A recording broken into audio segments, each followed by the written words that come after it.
Stop कर देंगे कभी कभी, जब हम बोलने लगे तब बोलते ठीक है, रुकाए ना, इस हम क्वेश्चन बोलते तो रुका। इसके बारे में हम क्या समझते हैं? भारत का राष्ट्रीय, देखिए भारत का राष्ट्रीय प्रतीक ध्वज है। क्या है जी? क्या है? ध्वज है। ध्वज में, हमारे देश के ध्वज में 3 रंग होते हैं। कितने रंग होते हैं? 3 रंग होते हैं। ठीक है बाबू, कोई दिक्कत? तिरंगा देखे, झंडा तिरंगा, तो उन्हें तो लिखना है, कुछ नहीं करना है, उसी को आप लोग दिमाग में बैठा लेना है। हम बोल रहे हैं, आप लोग लिखते जाइए। देखिए ये हमेशा पूछी जाने वाली बातें हैं, चलते फिरते कोई पूछ देगा। ये बताइए ना, तिरंगा कितने कलर का होता है? तो कितने कलर का होता है? तिरंगा 3 कलर का होता है, लेकिन उसमें एक नीला रंग का चक्र होता है।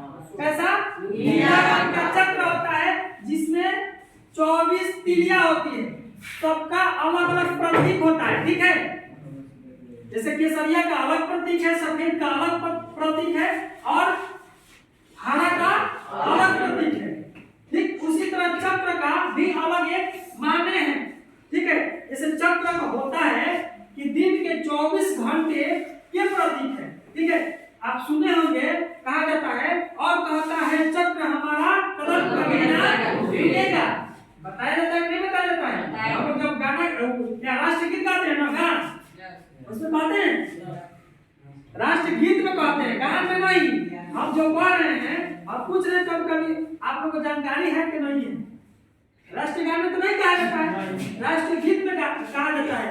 ये और कहता है चक्र हमारा कदम कभी ना भूलेगा। कहा जाता है केसरिया बल भरने वाली सिद्ध रंग सच्चाई, सुने ना जी? हरा रंग है हरी हमारी धरती की लड़ाई। ये सारे चीज को राष्ट्रीय गीत में दिखा दिया गया है, बता दिया गया है। यही चीज छोटे छोटे चीज को हम लोग पूछते हैं और नहीं आता है, हम लोग लज्जित हो जाते हैं। कोई बालक पूछ दे हमारे देश के राष्ट्रीय गीत क्या है, तो हम लोग नहीं बता पाते हैं। ये बहुत शर्म की बात है कि हम लोग 9th 10th में चले आए और राष्ट्रीय गीत के बारे में नहीं जानते हैं। समझ रहे ना? राष्ट्रीय गान के बारे में नहीं जानते हैं। किसने लिखा राष्ट्रीय गीत को? किसने लिखा? राष्ट्रीय गीत का है, गान नहीं कर रहे हैं।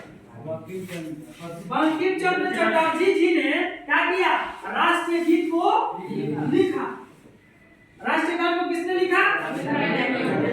रविंद्रनाथ टैगोर। इस सब के बारे में हम जानकारी रखेंगे, तब हम विकास कर पाएंगे, तब हम आगे बढ़ पाएंगे।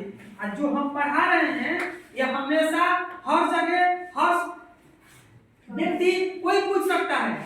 अगर बढ़िया से आप जानकारी ले लीजिएगा, आप बूढ़े भी हो जाइएगा, आपका नाती पोता कहेगा ए दादा बताइए ना ये राष्ट्रीय प्रतीक क्या है, आप बताइएगा अपने नाती पोता को।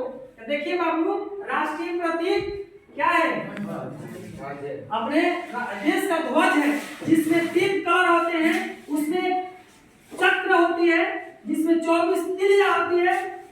केसरिया का बताइएगा किसका प्रतीक है? बलिदान का प्रतीक है। सफेद बताइएगा शांति का प्रतीक।